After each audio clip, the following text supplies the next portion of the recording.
نحمده ونصلي على رسوله الكريم اما بعد اعوذ باللہ من الشیطان الرجیم بسم اللہ الرحمن الرحیم۔ بعض دوستوں کی طرف سے ایک سوال آیا ہے کہ کس حد تک آدمی مجبور ہو جائے تو اس کے لیے روزہ توڑنا جائز ہو جائے گا، یا وہ کون سی مجبوری ہے جس میں روزہ توڑنے کی گنجائش ہے۔ اس کے جواب میں عرض یہ ہے، پہلی بات، روزہ اللہ تعالیٰ کی طرف سے فرض کردہ ایک عبادت ہے جو 4 اہم عبادتوں میں سے ایک ہے، اور روزے کے رکھنے کے اوقات اور افطار کرنے کے بھی اوقات ہیں۔ اگر ان اوقات کے درمیان یعنی افطار سے پہلے اور سحری کے بعد آدمی خود بخود بلا کسی وجہ کے روزہ توڑ دے یا کوئی ایسا عمل کرے کہ اس سے روزہ ٹوٹ جائے، تو اس سے اس پر قضا بھی لازم آتی ہے اور کفارہ بھی لازم آتا ہے۔ قضا ایک روزہ رکھنا اور کفارہ 2 مہینوں کے روزے رکھنا۔ گویا ایک روزہ بلا وجہ توڑ دینے سے 41 روزے رکھنے کا کفارہ اس پر لازم آئے گا۔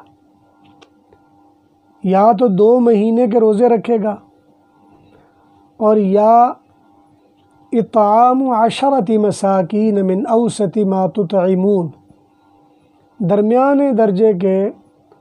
جو آپ گھر میں استعمال کرتے ہو کھانا وغیرہ، وہ 10 مسکینوں کے کھانے کی ذمہ داری آپ پہ آ جائے گی۔ لیکن اسلامی شریعت نے ہمارے لیے آسانیاں بھی پیدا کی ہوئی ہیں، ورنہ پہلی شریعتوں میں یہ تھا کہ ضابطہ اپنی جگہ پر رہتا تھا، اگر کوئی اس کے خلاف ورزی کرتا تو اس خلاف ورزی کا کوئی اعتبار نہیں ہوتا تھا۔ لیکن اسلامی شریعت نے نرمی دی، اگر کوئی آدمی کسی ایسی مجبوری کی وجہ سے روزہ توڑ دے کہ اس کو جان کا خطرہ ہو جائے، تو شریعت یہ کہے گی کہ اس کو صرف روزے کی قضا کر لینی چاہیے۔ اگر کسی آدمی کا روزہ ٹوٹ گیا اور روزہ توڑ دینے میں اس کی آزاد مرضی شامل نہیں ہے، یا اپنی مرضی اس کے شامل حال نہیں، یا وہ ایسا مجبور ہو گیا ہے، یا اس پر اضطراری کیفیت آ گئی ہے، مثلا کوئی آدمی روزہ رکھ بیٹھا ہے لیکن وہ پہلے سے مریض چلا آ رہا ہے، اور ڈاکٹر نے کہا کہ تم روزہ نہ رکھا کرو، لیکن وہ روزہ رکھ رہا ہے۔ روزہ رکھ لینے کے بعد کسی بھی وقت میں روزے کے دوران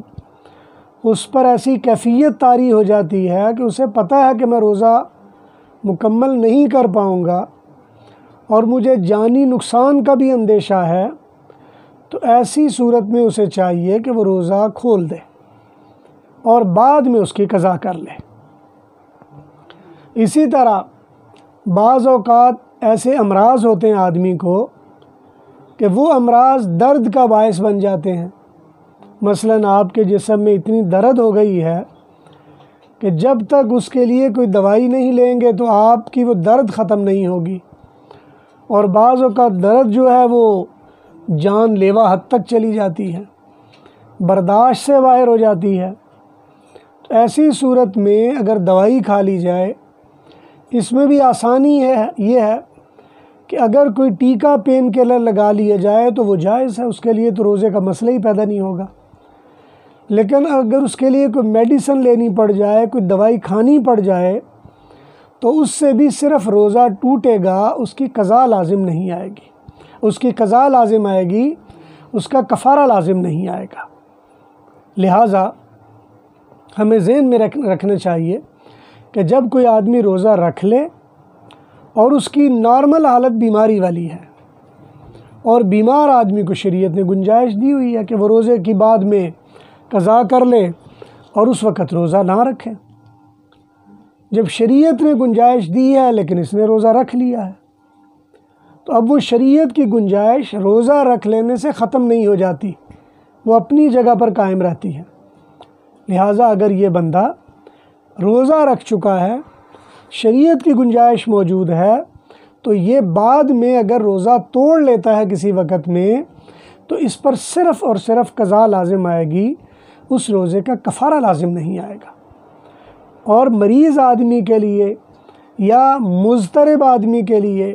یا مجبور آدمی کے لیے جس نے روزہ رکھا اور ان صورتوں میں روزہ مکمل کرنا اس کے لیے ممکن نہیں ہے، وہ اگر روزہ توڑ دیتا ہے تو صرف اور صرف اس پر قضا آئے گی، اس پر کفارہ نہیں آئے گا۔ البتہ اگر کوئی ایسا مسئلہ نہیں تھا، کوئی ایسا عمل اس نے کر لیا